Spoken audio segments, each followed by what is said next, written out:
championship game. Now, remember, LeBron James, he has not lost a win or go-home game since 2008, and he certainly has been playing like he is a man on a mission to lead his team to the inaugural NBA Cup. But there has been no question that the breakout star of this in-season tournament has been Tyrese Halliburton. But is he ready to guide his team to a win over LeBron and the Lakers? We are counting you down on ABC. I know what time it is. All together now. Get ready for the NBA in-season tournament championship. Let's go! The final chapter in this tournament story. And that wants to be first in this ministry of athleticism and wit. This is an opportunity to be crowned first in-season tournament champion. Come on! Here they come. Don't tell it to come back. Mama, there goes that man. What suckers are fear? Halliburton tries another trade. After this too. Listen to the bass go boom, makes you go man. Getting his way. You dare stare. You better move. Don't ever compare me to the rest that are all get sliced and diced. I mean, introduce myself. I'm gonna knock you out. Mama said knock you out. I'm gonna knock you out. Mama said knock you out. It's official like a breath with a whistle. The NBA in-season tournament championship. From 30 teams in the league, we've narrowed it down to 2. And here they come. Welcome to NBA Countdown, presented by DoorDash. For hours, fans have been packing the plaza out here in Las Vegas before the first ever in-season tournament championship. Fans of all 30 teams, but certainly the Lakers and the Pacers are here to witness their team attempt to make history. Welcome to NBA Countdown alongside the one and only Stephen A. Smith, the legend, the Hall of Famer Michael Wilbon, the architect of the 4-time champion Golden State Warriors Bob Myers. I am Malika Andrews. And gentlemen, this is exciting. Yes, we are here for the first in-season tournament. So let's take a look at who is unlocking the process, the progress, brought to you by Chime. Here's the deal, guys. You know this. LeBron James, he rises to the occasion in high-stakes moments every single time. His team has won 8 straight winner-take-all contests across the playoffs, the play-in, and now the in-season tournament. The last time that his team lost in a situation like this, it was all the way back in 2008. That was against the Celtics in the Eastern Conference semifinals. But Tyrese Halliburton has not to have been outdone in this one. Who is the bigger star in your mind in this game tonight, Steve? Well, you know what? Right now, nobody's a bigger star than LeBron James. But Halliburton is tugging away at his heels. This has been an absolutely fabulous thing to watch. Tyrese Halliburton, I mean, he has very few holes offensively in his game. He has 3 games this season with 25 points, 15 assists, and 0 turnovers. The only other active player to achieve those numbers, Finals MVP Nikola Jokic. He has done it only once this season. So obviously, both the Lakers and the Pacers, they've been playing like they want this. But Stephen A., who do you think has more to gain from winning this inaugural in-season Without tournament? question, is the Indiana Pacers. The Lakers are the one with 17 titles. The Indiana Pacers haven't won since the days of the ABA. You got Tyrese Halliburton. What if he outplays LeBron James in this game? Could you imagine? What if this bench continues to outplay? Please. Clearly, the Indiana Pacers have more to gain.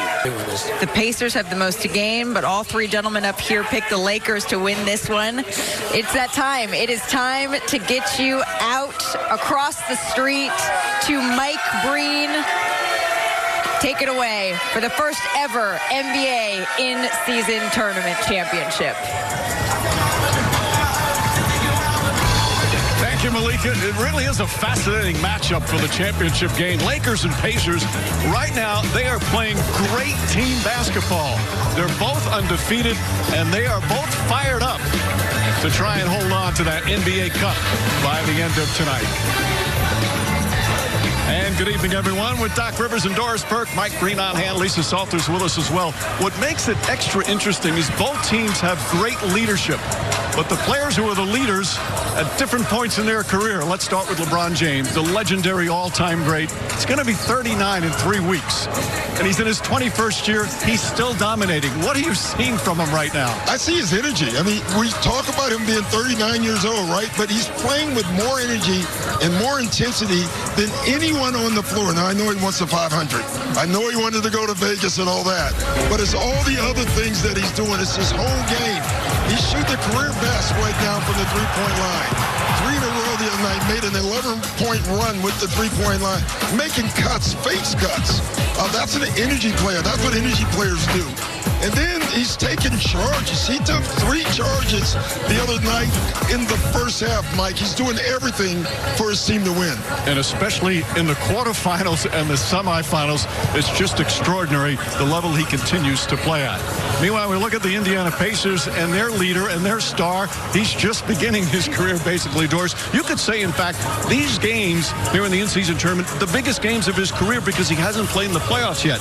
He's okay in the big moment, isn't he? He sure is. Tyrese Halliburton was just 3 years of age when LeBron James made his debut, and LeBron was his idol. And just like his idol at 23 years of age, he's doing spectacular things, taking this league and this tournament by storm. And yes, of course, he's got a high level of skill. Look at him take on one of the best shot blockers in the NBA in Brook Lopez, the touch to get over the outstretched arm. This is a monster 3 late. He picks the matchup he wants. He gets to the 3 game. But it goes beyond the skill. There's a flair, a confidence, the ability to raise the level of the guys around him and make the game easy and instill confidence. And when you can play at the fastest pace and have this kind of productivity with low mistakes, that's extraordinary. And he's having such fun when he's out there on the floor. Last 2 games, all the assists and no turnovers in the quarters and the semifinals. Pretty impressive. Well, it's a sellout crowd here in Las Vegas, but there are a lot of Laker fans. This is going to seem like a Laker home game in many ways, so a little extra challenge for the Indiana Pacers. But they have met every challenge so far, beating Boston first in the quarterfinals and then Milwaukee the other night here in Las Vegas. And it's all for the NBA Cup. And as Doc mentioned, a nice little bonus check that'll mean a little bit more to some players on the roster than others. What a beautiful rendition to get things started. It's time for basketball. Lakers and Pacers to find out who wins the inaugural NBA Cup.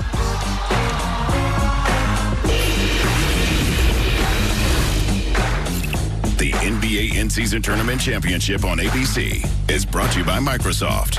Bringing fans all the NBA, all in the NBA app. Powered by Microsoft. This presentation of the NBA In-Season Tournament Championship will continue after this message and a word from our ABC stations. All together now. They're heading to the championship game of the in-season tournament. James in stride. The final chapter in this tournament story. Tyrese Halliburton. Bang! Keep shocking the world. This is an opportunity to be crowned first in-season tournament champions. Here they come. You better get ready, because here I come. The other day, we're here to win a championship. I know what time it is. I'm gonna knock you out. Mama said knock you out. I'm gonna knock you out. Mama said knock you out. It's official like a breath with a whistle. The NBA in-season tournament championship. From 30 teams in the league, we've narrowed it down to 2. And here they come. Here we go. The in-season tournament. Start of the first week of November. The Pacers and the Lakers. All that's left. Both undefeated. Both with impressive victories in the semifinals on Thursday. Part of the motivation for these teams. Get to Vegas. And the crowds here have been excellent the other night. And a sellout crowd tonight for the championship game. Now, right now, for the first time tonight, we check in with Lisa Salters. Hey, Lisa. Hey, Mike. Well, the Pacers will be without their backup point guard tonight. And one of the better defenders on this young team, Andrew Nembhard, who hyperextended his right knee in Thursday's win over the Bucks. Now, the Pacers are hoping to have Nembhard back in the next week or 2. But tonight, they'll be missing the guy that Rick Carlisle says is probably their best defensive matchup against LeBron James. And Carlisle said it's 6 more fouls that they won't have in a game where playing as aggressively as they can will be key. Without Nembhard, Carlisle said T.J. McConnell will likely see more minutes tonight. McConnell had 9 points in 11 minutes against Milwaukee. Mike? All right, Lisa. Well, this Pacer team is a young team, 3rd youngest in the NBA. As we look at our starting lineups delivered by Taco Bell. But this young team seems unfazed under the spotlight that they're not used to. Halliburton, Hield, Bruce Brown, Obi Toppin, 2 members of the Pacers this year. Both have been solid contributors for the Lakers. Cam Reddish starting at the forward. Taurean Prince always the pro. James and Davis have had excellent seasons. And D'Angelo Russell, their 3rd leading scorer. We're set to go. Again, it's supposed to be a neutral court. It will not sound like it tonight. And Doc, does that make a difference as a player?